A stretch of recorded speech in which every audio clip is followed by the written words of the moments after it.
I was asked to say just a few words about USAID and the work we do and how it relates to the symposium that we're having here today. So it's a real treat for me to be back here at Iowa State. I did a very short postdoc with the Seed Science Center many years ago, so it's nice to be back amongst you all. USAID leads Feed the Future, which is the U.S. government's global hunger and food security strategy or initiative. And it works on two main areas. One is on stimulating agricultural growth as a means of reducing poverty and advancing economic development. And it also focuses on a very, very important point, which is undernutrition. And so through investments in agriculture, it looks to reduce malnutrition and particularly to improve nutritional status for children under 5 and for women and for households in general. So that's a pretty tall order for an agricultural initiative. Within that, we have a very strong focus on research. And in fact, the Feed the Future research strategy, which was released a few years ago, is a whole of government effort, including USAID, USDA, and it touches on a number of the issues we discussed today and that we'll be discussing throughout the course of these 2 days. And just a couple of them I want to mention. One is there's going to be the next session this afternoon is on animals. And we had the great fortune of having Dr. Max Rothschild join our office last year as a Jefferson Fellow, and I think he really helped us strengthen our understanding of how animals fit into production systems. And in fact, this summer we're going to be kicking off a research prioritization process in animals. And so look out for some announcements as to how you as stakeholders in this area can contribute to our thinking on how we would prioritize livestock and animal science investments in research. Tomorrow there's going to be a session on sustainable intensification. That's another key area for us under the research strategy under Feed the Future. My colleague, Dr. Jerry Glover, will be speaking, and we see that research in sustainable intensification as where many of the different research outputs from different areas, whether it's livestock or crops or policy or nutrition, can really come together and have impacts in production systems where smallholder farmers are producing and growing and raising animals and so forth. So that research agenda is really critical, and we actually have 2 opportunities out right now for the U.S. university community, one on sustainable intensification that closes mid-May and one on integrated pest management later in June. And then finally, coming back to the topic of the symposium we had today, crops and in particular seed systems, USAID and many donors around the world make tremendous investments in crop breeding in particular. And obviously without a seed system, whether it's a private sector or an informal seed system or a community-led seed system, those investments in crop breeding are going to go nowhere. If the seeds are generated and they're released, and that's great, but if no one's growing them, then our research impacts haven't really had any impact on the ground. So that was a very interesting session on seed systems. It's an area that USAID is engaging in through our new effort on technology scaling. We're looking to really working with AGRA, with the Gates Foundation, and with many other partners looking at how we can strengthen seed systems. So looking forward to questions from you guys. We're going to get answers from the panel. Perhaps we'll start first with getting any questions up here that you would like the panel to address. If we have some time at the end, we can open it up for more general discussion. So who would like to take the first question for the panel? I've got a list of them here if you don't, but yes, please. And I think we've got a mic here for you to use. Excellent discussion, and I'm always worried of the future, who are our young people. And especially when we talk about food security, I also worry about people from developing countries, especially the young people who are going to take the knowledge that's generated, the discussions that are coming out. How are we fitting them in the pipeline of today's discussion?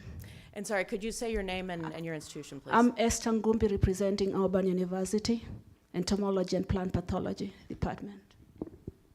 Who would like to take that one? Please. Can you repeat the question, please? I'm always worried of how we are involving the younger generation in the discussions. We are many here, but I see less of them. And from the developing countries, because this is where food security is going to happen. How are the speakers today addressing that question? Thank you. So the role of the younger generation in the topics that you all have addressed this morning.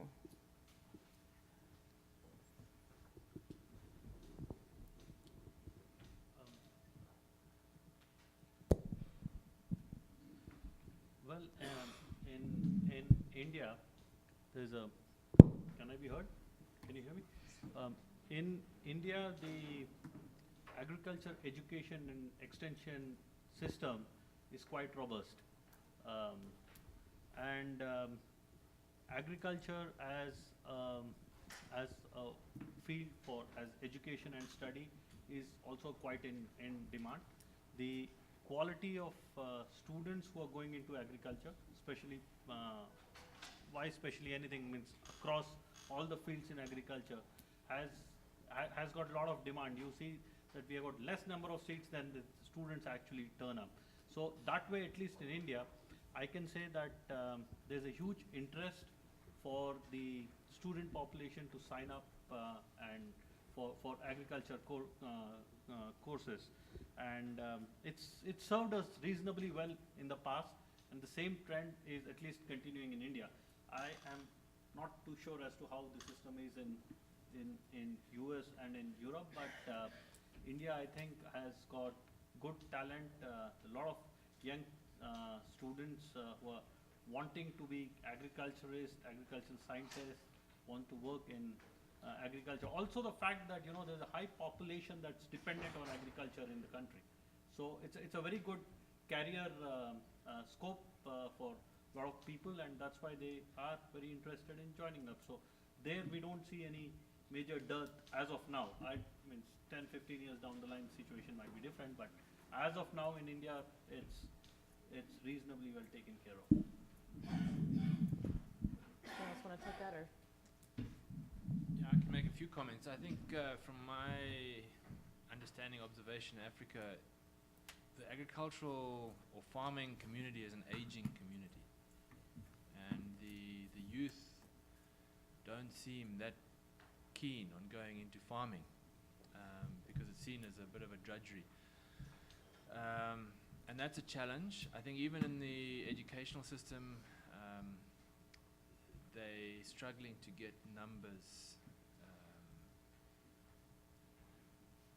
at the undergraduate levels that I think we really need for what you're talking about, the future. So yeah, we really need to try and address this issue of youth in Africa and agriculture, and find out ways to really make it an attractive option for the youth.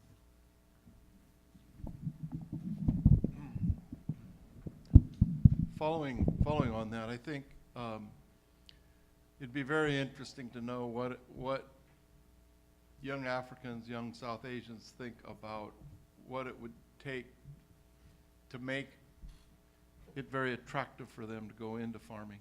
I'm not thinking so much about research, but farmers. And clearly it's going to be an agriculture that's much more vibrant, much more economically rewarding, that can provide more of a income that can support a family well. And then unless we achieve that, it's going to be a difficult row to hoe, so to speak. The example I can give is when I took over as head of the Department of Agronomy at the University of Nebraska in 1996. And this was kind of in the middle of the period where agriculture it had a dismal future, or it was thought to have a dismal future, at least in the US and Europe and many of the developed countries, because the commodity prices were low. All of the global econometric models were predicting that they'd go lower in the future. Farm families were advising their children not to go into agriculture. And the number of students in our agricultural programs at major universities like ISU and Nebraska plummeted to the lowest levels on record. That's all switched. That's all changed since I took over as head and after I left. So it's had nothing to do with me. It had to, because I stepped down after 8 years in 2004. It had to do with raising the value of agriculture and making it so that young people saw they had a future, and that if you went into agriculture, you could have a standard of living similar to a family that lived in the city. And now the number of students in our agricultural college is higher than it's ever been. Would you like to say?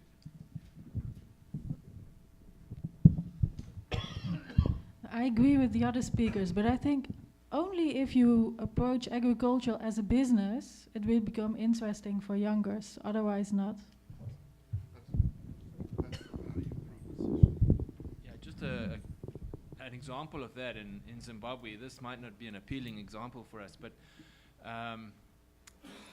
with the land reform there, there was quite a shift in the demographies of farming.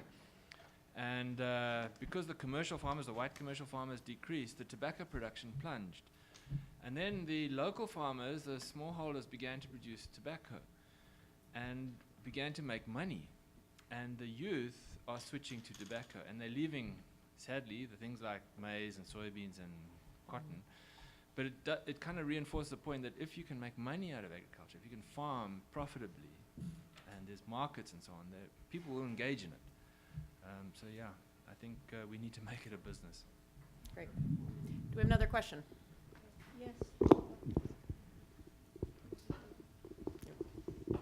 Thank you. David Lambert, Seed Science Center. Thanks for great presentations. We've really heard powerful messages this morning about the critical importance of agricultural research and the dramatic return on investment. And yet, in our own government, agricultural research remains severely underfunded. You've touched on part of the answer, but could you talk about the reasons it's so severely underfunded, and how do we change the messaging, and how do we change the political will to get more resources for ag research? And if I could add to that question, because it actually relates to one I wanted to ask you, Ken. You talked about the need to prioritize research, and I think it ties in, even as we're trying to advocate for increased funding, obviously there's a need to prioritize. What are your thoughts on how you might better do that? Well, in answer to your first question, can you hear? Can you hear? I think we all need to talk closely here, because I'm seeing some people in back can't hear if we don't. I don't think it's at all surprising that funding for agriculture in developed countries has fallen like a rock for the past 30 years, when the narrative that's being told about agriculture is that it's going to have less and less value in the future in terms of the commodity prices. So this is why predicting future food supply accurately becomes so critical to prioritization. Because what you would invest in and how much you would invest depends on the prognosis of scarcity or oversupply.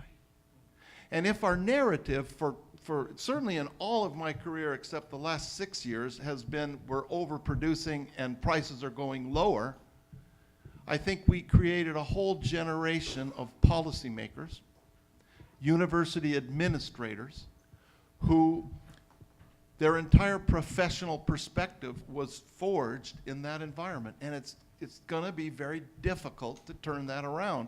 And now, even now, when you show the data on, all of a sudden the farmers get it in the world. They're expanding ag production like nobody's business, 10 million hectares a year. And it's occurring at the expense of important environmental remnants.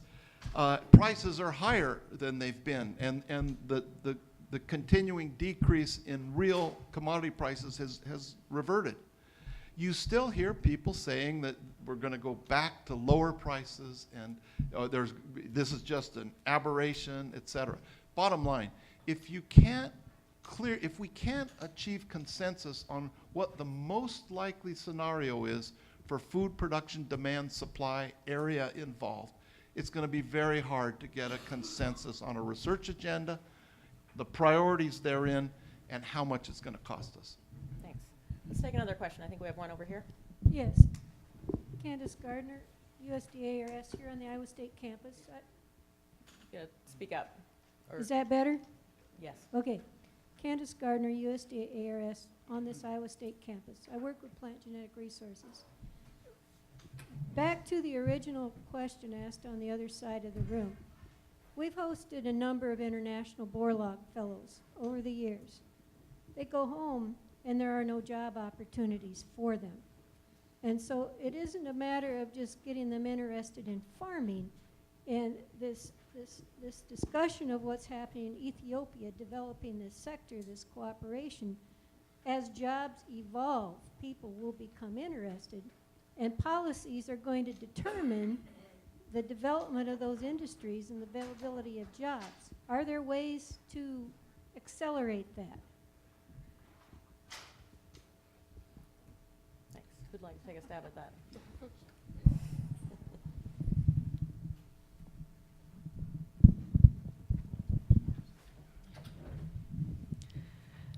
It's a bit a tough question. To accelerate, that's hard, but at least I think often issues in agriculture are seen as technical issues and technical problems, whereas we say, well, the technology is only part of the story. So it's the whole institutional issues and the institutional environment, and who has a stake in what, and how are power relations, and what are seen as contemporary approaches. And I think that needs to come to the table and needs to be made clear, and people have, you need to bring people together to discuss these issues. So we say, on the one hand, policies are important because they steer the development of the sector. But on the other hand, you should also not underestimate on how we from the field can influence policies and can show what works. But then we need policies that fit the context. And the context now will be different from the context 5 years from now. So that also, you need that dynamism. But what you also see is that often in governments, the people who decide on the policy, they don't have the agricultural background. So that also makes it tough sometimes. And then agricultural policies are also, they touch upon environment, they touch upon trade. So they don't touch only upon agriculture itself. So they also touch upon several ministries within a government. So also that you need to take into consideration. But I'm not sure how to accelerate it, but I hope this remark is useful. Yeah. Harish, do you have any perspectives from Asia, where I think the sectors are obviously quite different in relating to job creation in agriculture? Yeah, job creation and agriculture-related services in India and South Asia at this point of time are not challenging, but I completely agree with you that taking up farming as a profession is more challenging. The reason why there seems to be a reasonable, decent job creation in agriculture-related services, be it seed sector, be it extension services, is what I said during my presentation, that there's still a lot of scope of growth. So the area of agriculture-related services, there the job creation is pretty decent at this point of time. But the major challenge is lot of children from the farming community might take up agricultural courses, but they don't take up agriculture as such. They move into agriculture-related services. So even in India, you see the farming community as in Africa is aging, whereas India is a very young generation today. Almost about 35% of the population is below the age of 40% population is below the age of 25. You don't see that many young farmers in the field. But as far as job creation in agriculture-related services, they at this point of time are not a issue. I think the issue is getting new people to actually till and farm. Thanks. We had a question right here.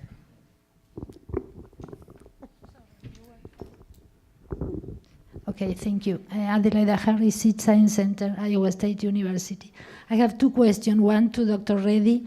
What is your plan for to improve the seed replacement that you are expecting for the next future? And the other question is to John McRobert, and maybe Marcia can help. John, in your last slide, to improve the growth, the seed industry growth, the growth of the seed industry in Africa, you didn't mention anything about the government. So the regulation or the policies. And talking about policies, agriculture policies, sometimes it's difficult to get the seed policy in the government. So do you think, what is your opinion on that?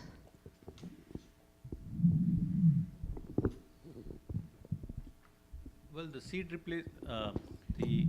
seed replacement effort in India is basically started about 10-15 years ago, and I had shown you that in the past 10 years we were able to get a 10%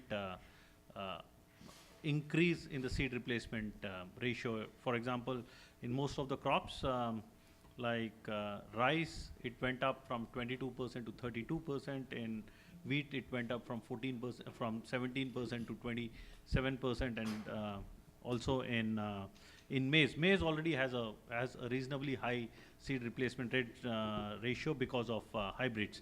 But the major challenge is in crops like rice and wheat, where the hybridization, wheat of course there's no hybridization, but in rice where the hybridization is not that robust.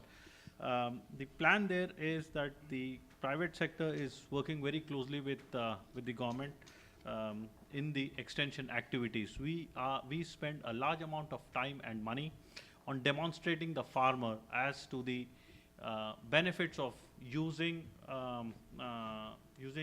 not using farm saved seed and using high yielding varieties or hybrids. And year on year, we are seeing, especially in wheat and rice, farmers making the shift. The shift is very slow; it cannot be very abrupt. But we are seeing that also it's being demonstrated by the increase in market size in both these crops when you look at a commercial angle. But the thing is that we are trying to reach deeper into the various geographical locations. It's not that it's uniform 32% across the whole geography. There are some states, there are some areas where the seed replacement rate is high. So these areas where the seed replacement rate is low have been identified, and that's where we are trying to make inroads with our outreach and extension program. We have demonstrated in the past 10 years that we were able to move it up. Now that we have a reasonable success, we intend to scale that up. So that's why in the next 10 years, we expect to, at least in the case of rice, we expect to be in the range of about 50%. In case of wheat also, we expect there to be about 40 to 45% seed replacement rate. That's the 10 years target. Also, you'll have to also understand India is a very big country. Half the population, farming population, is not educated, so it's not very easy to make a dramatic change. It has to be a slow and steady process. We have achieved it in past, and we intend to improve upon it going forward. Yeah, thank you. Policy. The issue in Africa, I think, with policy from my perspective, it is not very proactive. It's rather often reactive and comes out too late. For example, in Ghana, they've just released a seed policy, but they published the seed laws a few years ago, and then the regulations were done then, and then the policy came out last. Generally, I think it should be the other way around. But my last slide was the policy. That's what we need. If we want to see the seed sector develop, that is the policy.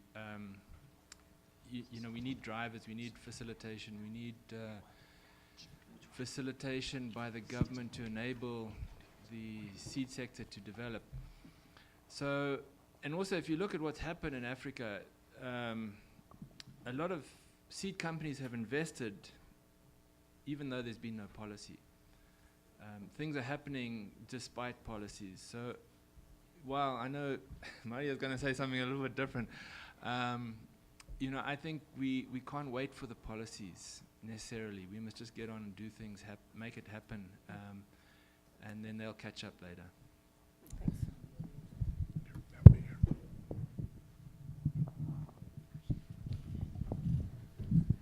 So you have the policy, and then you have the laws, and then you have a number of regulations. And indeed, like John mentioned, this should be a sequential process where in the policy you have a certain vision, and then you materialize that in the laws and regulations, and it's not always happening like that.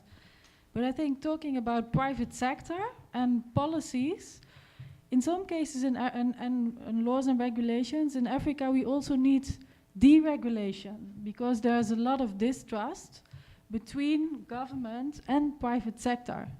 And there are regulations in place that not always make sense for the private sector, or really restricts their field of operation. And then on the other hand, regulations are in place, but they are not enforced. So why do you have regulations anyway? So also there, we really say, well, look at the reality and see what can the private sector do, and what do they really need as regulation, and don't over-regulate. But you need a policy which really sets a vision for the whole sector. Where do you want to go with this sector? Thanks. Max. This is for Ken. Excuse me.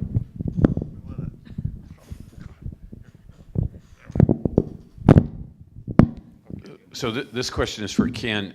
So a lot of the discussion this morning has certainly centered around policy and availability of seed and issues related to entrepreneurship and funding. But I'm a geneticist by training, and so my first question really is, how much possible yield gap can be reduced through genetics? And are there limitations in the crops that we're talking about? Right.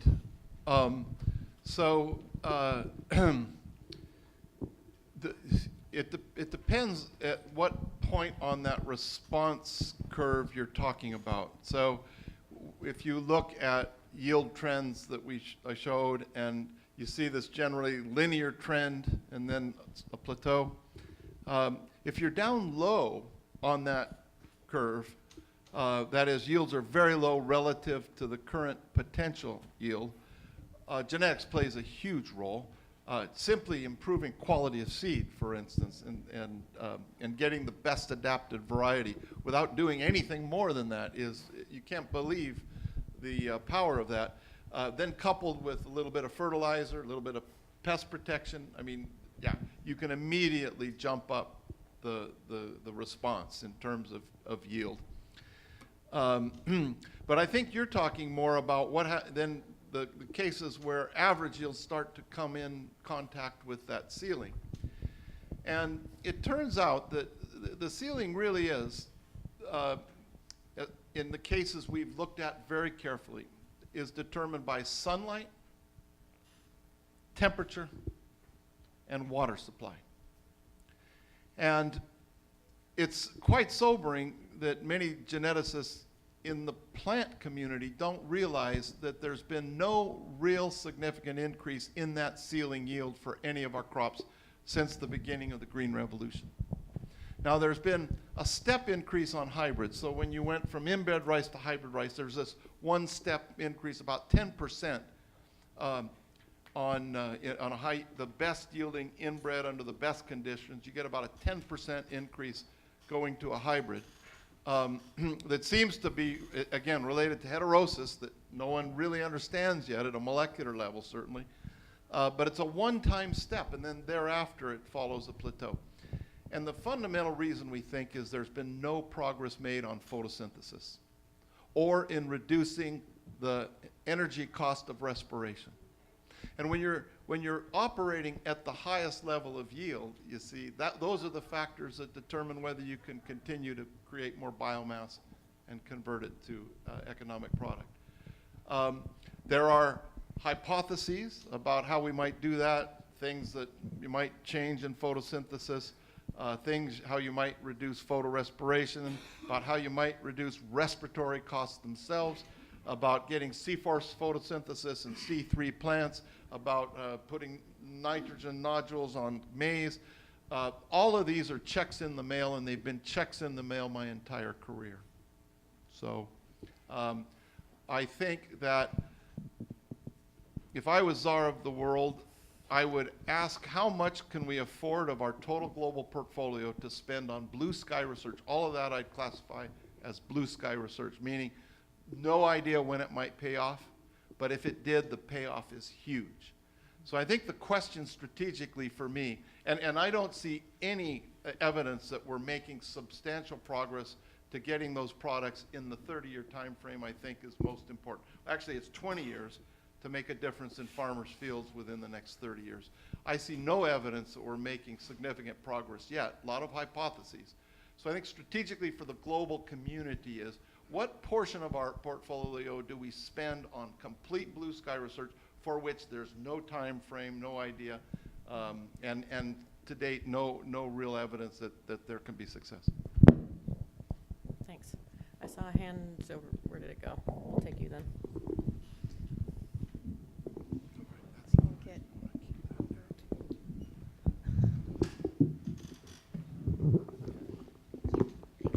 And this is going to be our last question. Okay.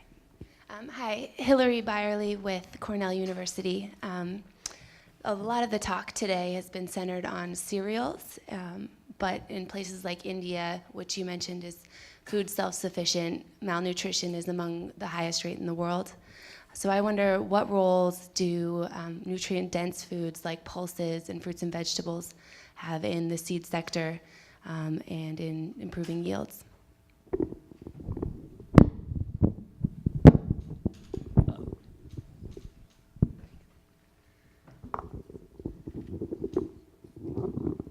Yeah, you are absolutely right. It's the food grain production, but it's not nutritionally balanced. If you see in India, as I said, 76% constitutes of only rice and wheat. There's about 250 million tons of vegetables that is produced. Malnutrition in India is because of this imbalance in the food production, partly also because of distribution channel. We talk about malnutrition in India. India today, because of storage and distribution infrastructure, there's a lot of food that is being wasted. That is one area where the government is seriously working on to reduce wastages.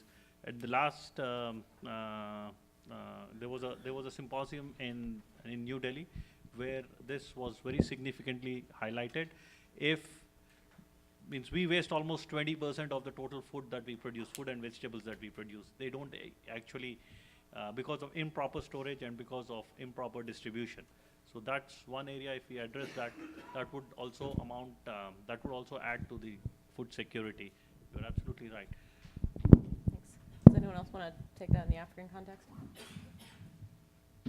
No? Okay. Well, we're up against our time limit. Before we thank the speakers, do we have any announcements from the organizers? Does everyone know where they're going next?